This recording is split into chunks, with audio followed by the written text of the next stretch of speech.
Hi పిల్లలు. ఈరోజు మనం నక్క మరియు ద్రాక్ష కథ వినేద్దామా? ఒకరోజు ఒక నక్క అడవిలో చాలా ఆకలితో తిరుగుతూ ఉంది. అప్పుడు దానికి ఒక తోట కనిపించింది. ఆ తోటలో పెద్ద పెద్ద ద్రాక్ష గుత్తులు వేలాడుతూ ఉన్నాయి.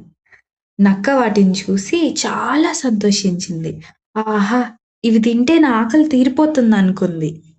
అది ఎగిరి ద్రాక్ష అందుకోవడానికి ప్రయత్నించింది. మళ్ళీ ఎగిరింది.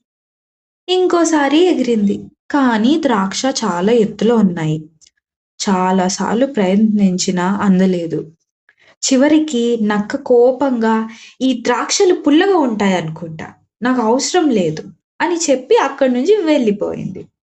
ఈ కథ మనకు నేర్పేది ఏంటంటే, మనకు దొరకని దానిని తక్కువగా మాట్లాడకూడదు.